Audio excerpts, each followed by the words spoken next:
नमस्कार दोस्तों, मैं अजीत द्विवेदी अपने यूट्यूब चैनल पर अजीत कोचिंग क्लासेस में आप लोग का स्वागत है। जैसा कि हम लोगों ने स्क्रीन पर देख रखा है, कंडीशनल सेंटेंस पढ़ने वाले हैं।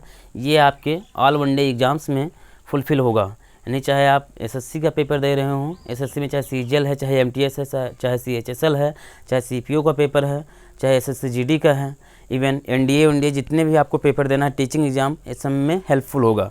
तो चलिए हम लोग तुरंत स्टार्ट करते हैं। देखिए कंडीशनल सेंटेंस होता क्या है, पहले हम लोग इस चीज़ को सीखेंगे। तो sentence that comprise a conditions are called conditional sentence. ऐसा सेंटेंस जो कंपेरिजन करता हो, यानी कंप्राइज करता हो, एक दूसरे से तुलना करता हो उसकी स्थिति को, उसको हम लोग कंडीशनल सेंटेंस कहते हैं। In such sentence one action depends on the other actions, यानी इन सच सेंटेंस, इस प्रकार के जितने भी सेंटेंस होते हैं उनके एक एक्शन जो होते हैं वो दूसरे एक्शन पर डिपेंड होते हैं। जिससे इसीलिए हम लोग इनको एक बोलते हैं सबऑर्डिनेट क्लास, एक को बोलते हैं प्रिंसिपल क्लास। इसमें दो क्लास होते हैं। जब ये सेंटेंस को हम लोग फुलफिल करते हैं, देखो लिखा है there are two class in conditional sentence, यानी कंडीशनल सेंटेंस में दो क्लास होते हैं। एक होता है प्रिंसिपल क्लास और दूसरा होता है सबऑर्डिनेट क्लास। प्रिंसिपल क्लास जो होता है वो मेन एक वाक्यांश होता है जिस पर सारे जो इसके पहले वाले वाक्यांश होते हैं उसकी घटना को उस पर डिपेंड रखना पड़ता है। जैसे if I work hard I will succeed, यदि मैं कठिन परिश्रम करूंगा मैं सफल होऊंगा। इसके लिए देखो इफ़ आई वर्क हार्ड, इसको हम लोग सबऑर्डिनेट क्लास बोलते हैं, या इसी को हम लोग इफ़ क्लास बोलते हैं। क्यों इफ़ क्लास बोलते हैं? क्योंकि इफ़ से सेंटेंस स्टार्ट होता है। आई विल सक्सीड, ये जो है इसको प्रिंसिपल क्लास बोलते हैं या मेन क्लास बोलते हैं। क्या बोलते हैं? प्रिंसिपल क्लास या मेन क्लास बोलते हैं। फिर हम लोग देखते हैं कि we can use unless until when provided. In case of, अगर किसी भी स्थिति में कोई सेंटेंस की ज़रूरत है, रिक्वायर्ड है, तो हम लोग इफ़ के स्थान पर अनलेस अनटिल व्हेन और प्रोवाइडेड का यूज कर सकते हैं आसानी से। तो अब पहले हम लोग चलिए देखते हैं प्रेजेंट इमेजिनरी सेंटेंस जो होते हैं, जो कल्पना वर्तमान समय के लिए प्रयोग किए जाते हैं, उनके बारे में हम लोग कैसे यूज करते हैं। ये सारी चीज़ें हम लोग अच्छे से सीखने वाले हैं। और हाँ, अगर कुछ समझ में आ रहा हो तो प्लीज़ लाइक करिए, चैनल पर पहली बार आए हो सब्सक्राइब करो और शेयर करो। धन्यवाद। मैं देखिए यहाँ से शुरू करता हूँ। प्रेजेंट इमेजिनरी सेंटेंस जो कल्पना वर्तमान समय के लिए हो, प्रेजेंट इमेजिनरी पोजीशन। यहाँ पर अगर देखा जाए तो if I were a bird I would fly in the sky, ये आपका सबऑर्डिनेट क्लास है या इफ़ क्लास है। और यहाँ से एक कामा के जस्ट बाद में जो लिखा है इसको हम लोग बोलते हैं principal class. If I were a bird, यदि मैं एक पक्षी होता, I would fly in the sky, मैं आकाश में उड़ता। मतलब यहाँ पर कल्पनाएँ की जा रही हैं कि अगर मैं पंछी होता तो शायद मैं आपके घर तक उड़ के आता, ये भी एक कल्पना है। अगर मैं पिजन एक कबूतर होता तो मैं चिट्ठियाँ आपके घर तक लेकर आता। ये सारी कल्पनाओं से भरे हुए प्रेजेंट टेंस के वाक्य हैं, यानी प्रेजेंट इमेजिनरी पोजीशन को दिखाता है ये।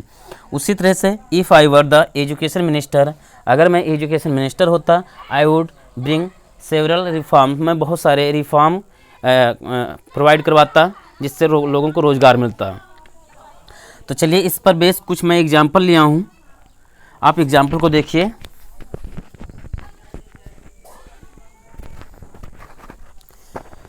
इस पर बेस कुछ एग्जाम्पल हैं, हम लोग एग्जाम्पल को देखते हैं। जो देखिए एसएससी सेक्शन ऑफिसर में पूछा गया है।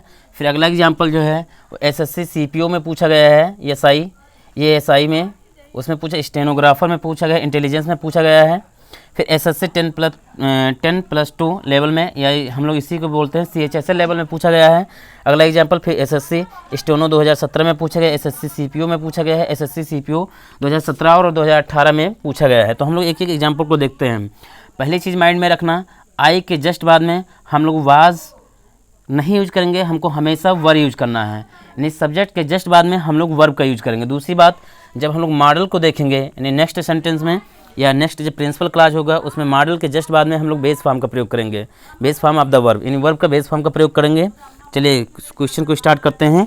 आई wish I am the richest person in the whole wide world, यहाँ पर आई एम के बाद में आई एम ना होकर वर होगा, यानी आई एम को रिप्लेस करेंगे वर से। The richest person in the whole world, ये पूरा सही है सेंटेंस। फिर देखिए इफ़ इज नहीं होगा, वर होगा। ये भी पूरा सेंटेंस सब सही है। फिर I would accept the office offer if I were you, ये सेंटेंस में नो एरर है, इसमें कोई त्रुटि नहीं, ये सही है। फिर अगला सेंटेंस है इफ़ आई वाज नहीं होगा, यहाँ पर वर होगा। क्या होगा? वर। इफ़ आई वर होगा, देखो सेंटेंस को हमको पूरा पढ़ना ही नहीं है, हम लोगों ने सिर्फ समझ रखा है क्या करना है, उसके अकॉर्डिंग तुरंत सॉल्व कर देते हैं। इफ़ आई वर, तो यहाँ पर वर होना चाहिए, वाज नहीं होगा। फिर हम आई के बाद में यानी सब्जेक्ट के बाद में देखना है कि क्या आता है। He commands me as if he was, तो वाज नहीं होगा, क्या होगा, वर। पूरा सेंटेंस मुझे नहीं पढ़ना है। इफ़ आई वाज, तो हमको वाज नहीं होना चाहिए, वर होना चाहिए, बस यही सेंटेंस इंप्रूव हो गया।